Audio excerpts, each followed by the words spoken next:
ये video session English language के बारे में है। इंग्लिश लैंग्वेज के बेसिक्स तो एक जैसे ही होते हैं। आप बेसिक्स क्लियर करने के बाद उसको आप स्पीकिंग के लिए यूज करिए या रिटन के लिए यूज करिए या कॉम्पिटिटिव एग्जामिनेशंस के लिए यूज करिए, वो आपकी अपनी रिक्वायरमेंट पर डिपेंड करता है। आपको करना यह है कि आपको अपने बेसिक्स को क्लियर कर लेना है और अपनी वोकेबुलरी स्लोली इंक्रीज करते जाना है। वोकेबुलरी एक ग्रेजुअल प्रोसेस है, धीरे धीरे होने वाली क्रमशः प्रक्रिया है। आपको उसकी प्रैक्टिस करते जाना है, अपनी स्पीड और एक्यूरेसी पर आपको काम करना है। जब मैं स्पोकन इंग्लिश कहता हूं तो उसमें क्या क्या इन्वॉल्व होता है, उसमें thinking, speaking, pronunciation, modulation, pauses, fluency, ये सारी चीजें स्पोकन इंग्लिश में इन्वॉल्व होती हैं। और जब मैं रिटन इंग्लिश या कॉम्पिटिटिव इंग्लिश की बात करता हूं तो उसमें स्पेलिंग्स है, रिजिड ग्रामेटिकल डिसिप्लिन है, वास्ट वोकैबुलरी है और पंक्चुएशन है। ये सारी चीजें उसमें इंक्लूड होती है। स्पोकन इंग्लिश की आवश्यकता आपको कहां कहां पड़ती है? ऑफलाइन एंड ऑनलाइन इंटरव्यूज के लिए, वन ऑन वन कन्वर्सेशन के लिए, पब्लिक स्पीकिंग के लिए और ग्रुप डिस्कशन के लिए। आपको इंग्लिश लैंग्वेज का जितना भी नॉलेज है वहीं से शुरू करिए, बेबी सेंटेंसेस से शुरू करिए। एक बार में एक ऑपरेशन सीखिए। अपना वॉइस का जो मॉड्यूलेशन है और जो इंग्लिश बोलने की जो स्पीड है उसको नेचुरल रखिए। जो भी नया सेंटेंस आप सीखते हैं पढ़ते समय या सुनते समय, उनके साथ नए नए एक्सपेरिमेंट करके देखिए। जब हम इंग्लिश लैंग्वेज सीखते हैं तो सीखना क्या होता है? किसी नाउन को डिस्क्राइब करना, उस नाउन के बारे में पूछताछ करना, पूछताछ का जवाब देना, किसी एक्टिविटी का वर्णन करना, वो एक्टिविटी कब हुई, किस तरह से हुई, किसने किया और उस एक्टिविटी का प्रभाव किसके ऊपर पड़ा। English language is actually 10% technique, 90% practice. एक उदाहरण लेते हैं, जैसे बी वाले सेंटेंसेस। बी का मतलब होता है होना और बी के वर्तमान काल के जो 3 रूप हैं, is, am, are. Is, am, are English language की सहायक क्रियाएं हैं। इंग्लिश लैंग्वेज में जो सहायक क्रियाएं हैं उनमें से 3 है इज, एम, आर। ये कैसे यूज होती हैं ये देखिए। मोहन इज स्ट्रॉन्ग, जो बीच में इज लगा है वो ये बता रहा है कि सेंटेंस वर्तमान काल का है, पॉजिटिव है और एक वचन की बात कर रहा है। माई हाउस इज कंफर्टेबल, यहां पर बीच में इज लगा है। टी इज हॉट, यहां पर बीच में इज लगा है। बॉयज आर प्रेजेंट या बर्ड्स आर सेफ, हर सेंटेंस में बीच में जो इज लगा है या आर लगा है, ये सब के सब सहायक क्रियाएं हैं। इज, एम, आर इस तरह से यूज होते हैं। आई एम हैप्पी, मैं खुश हूं। यू आर हैप्पी, तुम खुश हो। ही इज हैप्पी, वो खुश है। शी इज हैप्पी, वो खुश है। वी आर हैप्पी, हम खुश हैं।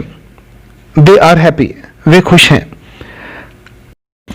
यदि सहायक क्रिया एम के बगल में, सहायक क्रिया आर के बगल में, इज के बगल में, आर के बगल में यदि हम नॉट लगा देते हैं तो ये जो सेंटेंस है ये नेगेटिव बन जाएगा।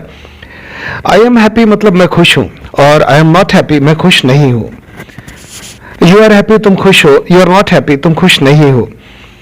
अगर ये जो सेंटेंसेस हैं, I am happy, you are happy, he is happy, इनमें यदि मैं एम को आई के पहले लगा दूं, एम आई हैप्पी, तो ये प्रश्न बन जाएगा।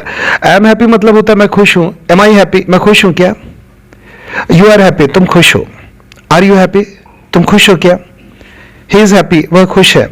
इज ही हैप्पी, क्या वो खुश है? शी इज हैप्पी, वो खुश है। इज शी हैप्पी, क्या वो खुश है? तो यदि हम इज, एम, आर सेंटेंस के शुरू में ले आए, सब्जेक्ट के पहले ले आए, तो ये एक प्रश्न बन जाता है। Am I happy, are you happy, is he happy, is she happy, are we happy, are they happy.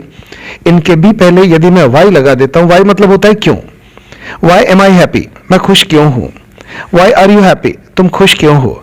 Y is he happy, वो खुश क्यों है। वाई इज शी हैप्पी, वो खुश क्यों है।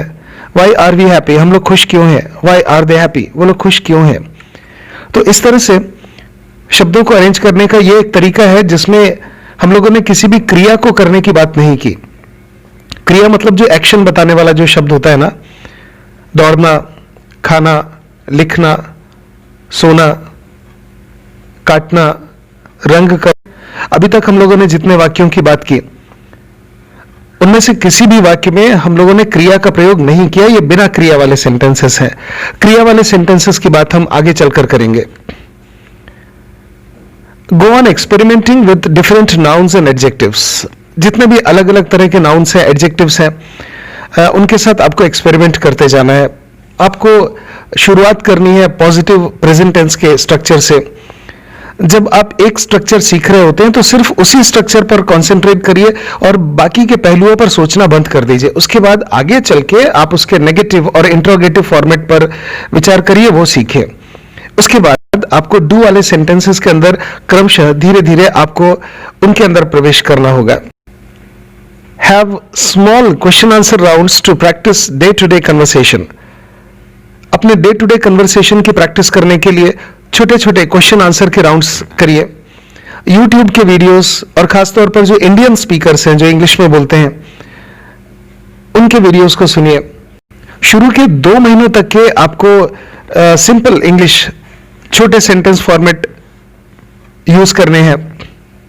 उसके बाद फिर हाई साउंडिंग वर्ड्स और कॉम्प्लिकेटेड सेंटेंस फॉर्मेशन में प्रवेश करिए।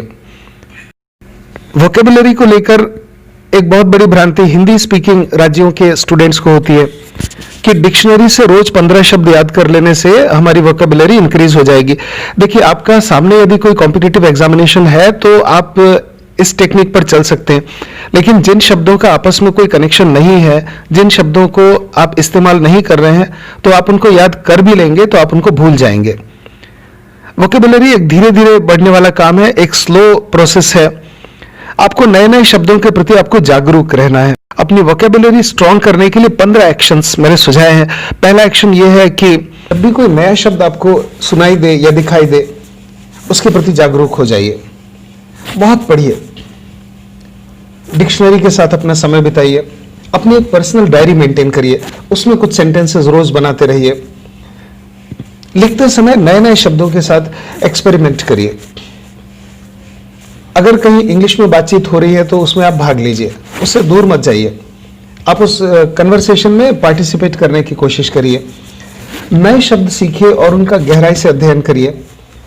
किसी भी शब्द के रूट में जाइए कि उस शब्द की पैदाइश कहाँ से हुई है, उस शब्द को और कितने तरीकों से इस्तेमाल किया जा सकता है। और जो पहेलियां आती हैं, जो वर्ड गेम्स होते हैं इंग्लिश लैंग्वेज के, उनके साथ में आपको एक्सपेरिमेंट करना होगा। जितने भी ऑनलाइन और ऑफलाइन टेस्ट हैं, आप उनको अटेम्प्ट करिए। वोकेबुलरी बढ़ाने के लिए व्हाट्सएप में बहुत सारे ग्रुप्स भी आप बना सकते हैं, जिसमें मित्र लोग आपको अपने नए नए शब्द आपको भेजेंगे, आप भी उसमें नए नए शब्द उसमें अपलोड करिए। इससे सबको फायदा होगा। शॉर्ट स्टोरीज पढ़िए, आर्टिकल्स पढ़िए, एडिटोरियल्स पढ़िए। अपनी पसंद के शब्द, अपनी पसंद के इडियम्स, अपनी पसंद के जो फ्रेजेस हैं, उनका एक अलग से कलेक्शन तैयार करिए। पर्सनल कलेक्शन ऑफ वोकेबुलरी आपको बनाना है। यूट्यूब में इंग्लिश लैंग्वेज के सॉन्ग्स सुनिए और उनके डिफरेंट वीडियोस सुनिए। जो भी नया शब्द आप सीखे वो किसी को सिखाइए, उस पर डिस्कस करिए और वो दूसरों के साथ शेयर कीजिए। इंग्लिश बहुत आसान और पॉसिबल है। इंग्लिश सीखने के लिए हमको पेशेंस की जरूरत पड़ती है, धैर्य की जरूरत पड़ती है, निरंतरता की जरूरत पड़ती है, लगन की आवश्यकता पड़ती है। इंग्लिश सीखना शुरू करने के लिए किसी शुभ दिन का, किसी शुभ घड़ी का इंतजार मत करिए। आज का दिन सबसे अच्छा है, आज शुरू करिए।